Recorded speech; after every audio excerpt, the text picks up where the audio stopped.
अबू बकर सिद्दीक खलीफा अमीरुल मोमिनीन,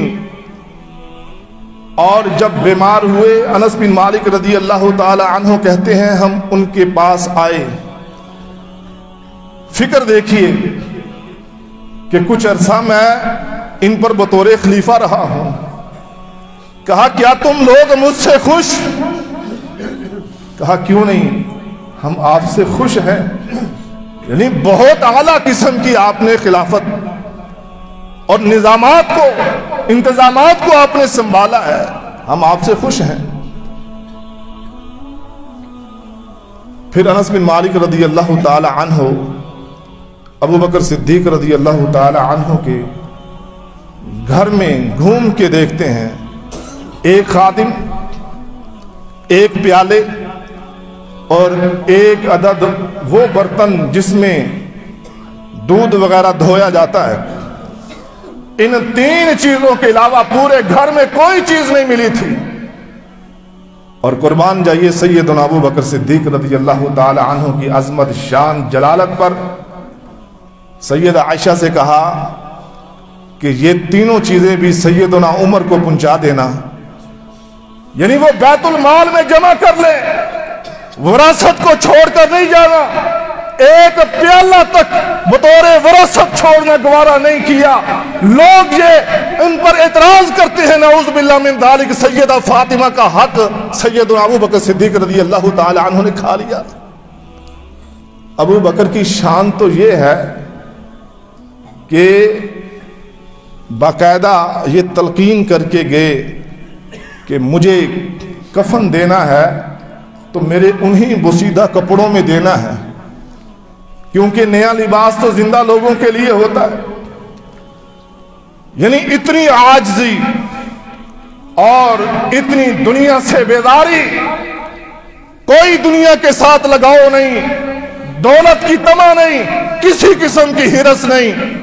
और सैयदना अबू बकर सिद्दीक रज़ी अल्लाह ताला अन्हु जब दुनिया छोड़ कर गए तो पीछे जितने बड़े बड़े असहाबे रसूल थे वो सैयदना अबू बकर सिद्दीक रज़ी अल्लाह ताला अन्हु को बेहतरीन अल्फाज के साथ याद करते थे। कौन सा मौका ऐसा है जिसमें अबू बकर सिद्दीक रज़ी अल्लाह ताला अन्हु ने अपनी कुर्बानी को पेश ना किया? यही वजह है, सही बुखारी में आता है, रसूलुल्लाह ने फरमाया कि अबू बकर से बढ़कर मुझ पर किसी के एहसानात नहीं है, रफाकत के एतबार से भी और माल खर्च करने के एतबार से भी।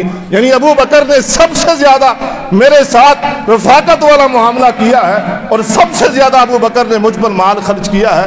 अबू बकर से बढ़कर मुझ पर किसी के एहसान नहीं है।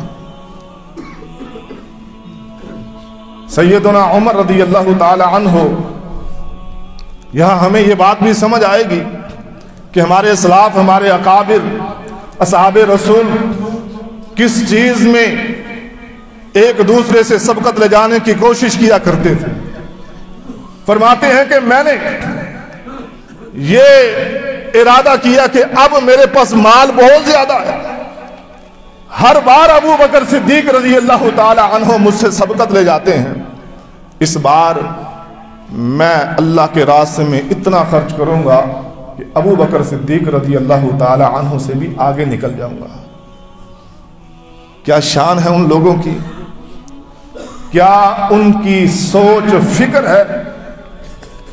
अगर वो मुकाबला करते थे तो आमाल में, अल्लाह को राजी करने में, रसूलुल्लाह की इताअत में, किस चीज में मुकाबला हो रहा है कि मैं अबू बकर से अल्लाह के रास्ते में माल खर्च करने से आगे निकलूंगा। हमारे मुकाबले दुनिया के सिलसिले में, किसी का घर देखा उससे अच्छा घर बनाने की सोच पैदा हुई, किसी की गाड़ी देखी उससे अच्छी गाड़ी लेने की सोच पैदा हुई। दुनिया में मुकाबला करते हैं अल्लाह वालों। इधर देखिए, असहाबे रसूल को देखिए, जिनके बारे में तुम कलाम करते हो, उनकी शान पढ़ के तो देखो, उनकी जलालत जानकर तो देखो, उनके तज़किरे कभी अपने घरों में लगा के तो देखो, फिर तुम्हें पता चलेगा ये कितनी शान वाले थे। ابو بکر صدیق رضی اللہ تعالی عنہ گھر کا سارا سامان لے کر آ گئے. پوچھا پیچھے کیا چھوڑ کے آئے ہو؟ اللہ کے رسول اللہ اور آپ کی محبت کے علاوہ کچھ بھی چھوڑ کر نہیں آیا. عمر گھر کا آدھا مال لے کر آئے. تب عمر رضی اللہ تعالی عنہ نے کہا تھا کہ میں کبھی ابو بکر سے آگے نہیں نکل سکتا. رباه عفوك إني